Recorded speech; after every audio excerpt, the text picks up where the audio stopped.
Flying! Hey, buddy, what are we talking about today? Kate Winslet and her role in Titanic. That's right, that's right. What's up? I'm Percy. This is Mercy. Mercy is... making the beverages again. She's like the bartender of the house. Making breakfast smoothies. How did you... Let me see your eye. Is that just marshmallow? You've got like war paint on her face. You getting ready for battle? Battle of the morning show, nuclear colored marshmallows. Welcome to the brand new hit, critically acclaimed, internationally lauded morning show called the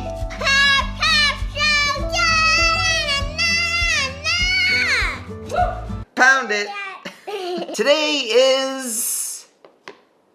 Oh, that's my cue. That's your cue. Friday, February 11th.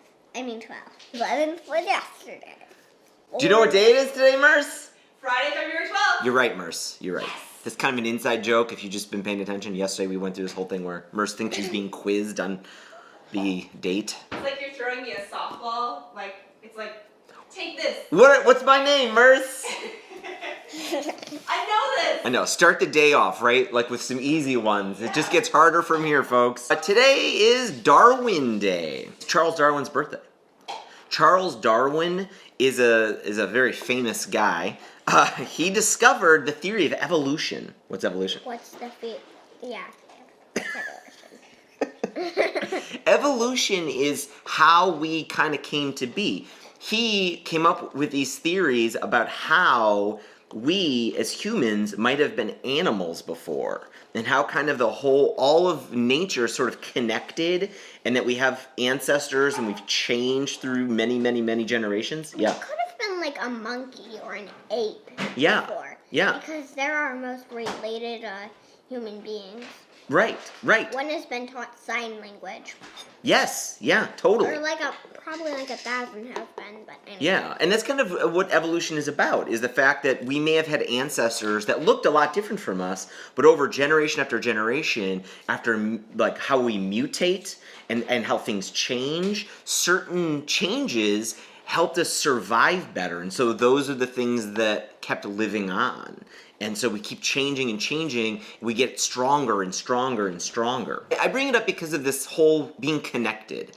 And we're more connected with each other. We're very similar to each other. We're very similar to other species out there. And I wanted to bring it up because of something else, which is Kate Winslet.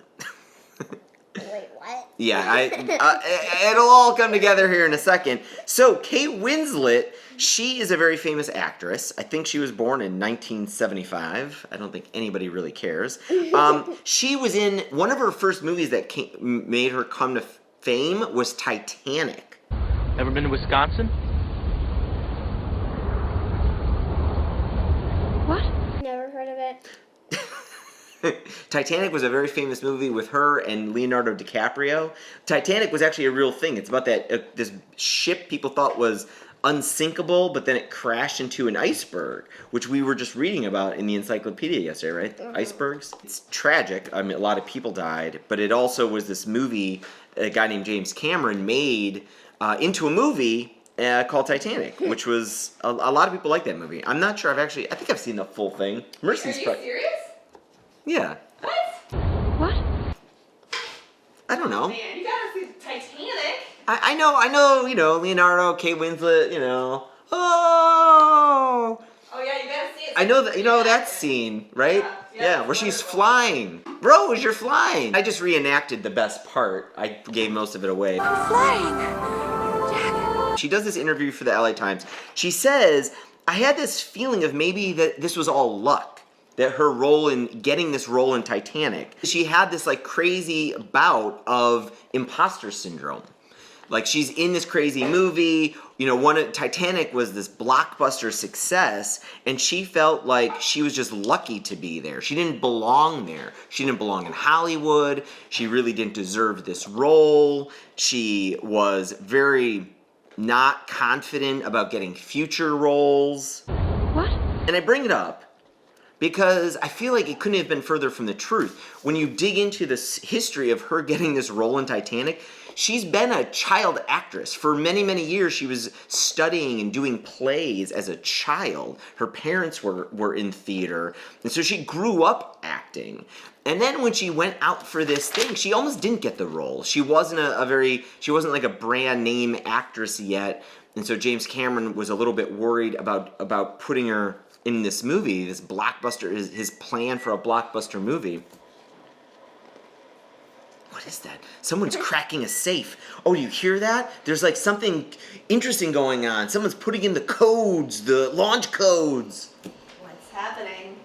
It's exciting. Winslet, though, she wants to be in Titanic really bad, so she finds James Cameron's phone number. Her agent is able to get the phone number. She starts texting him and sending him things and calling him. I don't even know if texting was like a thing back then. What was it? That was like 1995 or something like that? What? Maybe not texting. She was calling James Cameron being like, I've got to be in the screen test. Hook me up. And so he does it. He puts her in the screen test, and I think he falls in love with her as an actress and puts her in Titanic. But it didn't even stop there. She actually sent him a bouquet of roses saying, I am your rose. Whoa. So she took all these extra measures, and she got on the Titanic, and yet she still felt it was lucky for her to have been picked, which I feel like couldn't have been further from the truth when you find out how talented she is and how much extra work she put in to get in front of James Cameron and to get this job. There's no way she was an imposter getting in this thing.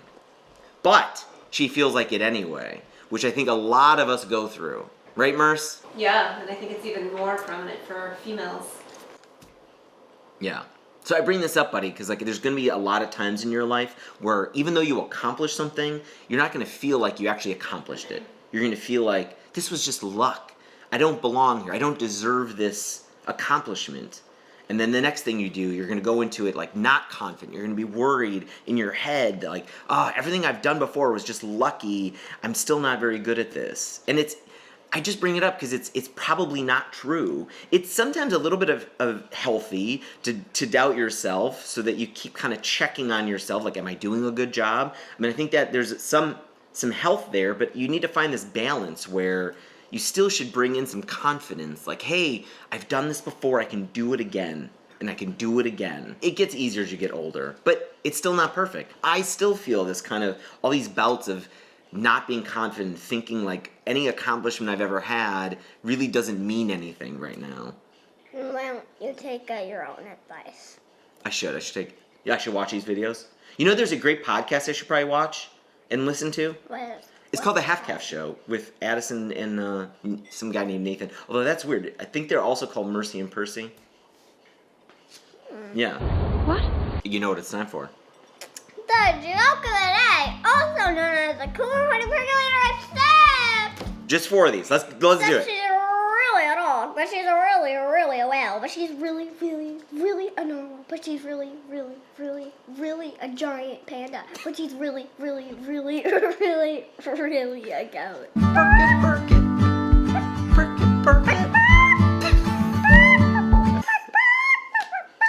Hey, Merce. Yeah. So we're talking about the Titanic. Right.